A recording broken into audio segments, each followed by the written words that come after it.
అధికారి దగ్గరికి వెళ్ళేసి ఎంఆర్ఓల చుట్టూ తిరుగుతూ క్యూలు పెట్టుకొని ఒక బర్త్ సర్టిఫికేట్ కావాలన్నా క్యాస్ట్ సర్టిఫికేట్ కావాలన్నా స్టూడెంట్స్కి కాలేజీ సమయాల్లో ఎలా ఉండేది.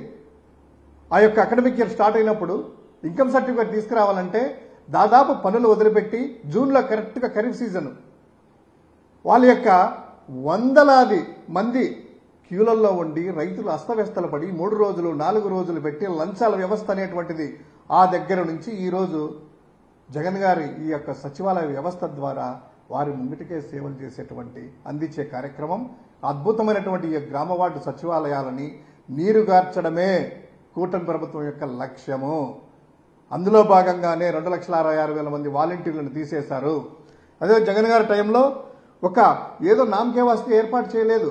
పకడ్బందీగా సచివాలయంలో ఆ యొక్క ప్రభుత్వ ఉద్యోగులు 1,36,000 మంది ప్రభుత్వ శాశ్వత ఉద్యోగులు, అదేవిధంగా ఒక్కొక్క సచివాలయంలో 2 చొప్పున కంప్యూటర్లు అంటే 30,008 కంప్యూటర్లు, యూపీఎస్లు కూడా 15,008 యూపీఎస్లు, 15,008 ప్రింటర్లు, 2,98,000 స్మార్ట్ ఫోన్స్, సిమ్ కార్డ్స్, అదేవిధంగా ఫింగర్ ప్రింట్ డివైసెస్ ఎఫ్పిఎస్ కూడాను దాదాపు 2,78,000.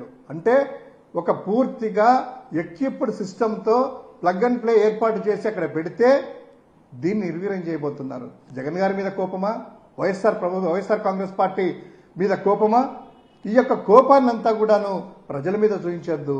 ఆ సిటిజన్కి ఇంకా మేలైనటువంటి సర్వీసులు అందించాలే కానీ ఏదో ఆ వ్యవస్థ మీదనో మీ యొక్క హామీలు నెరవేర్చుకోకుండా వాలంటరీ వ్యవస్థను కూడాను తిరిగి పునరుద్ధరించాలి. వాళ్ళందరికీ కూడా 10,000 రూపాయలు ఏదైతే ఉందో గతంలో మీరు చెప్పినట్టు జూన్ నుంచి ఇప్పటి వరకు ఆ యొక్క శాలరీస్ కూడా ఇవ్వాలి. ఇప్పుడు కూడా వీళ్ళందరినీ కూడా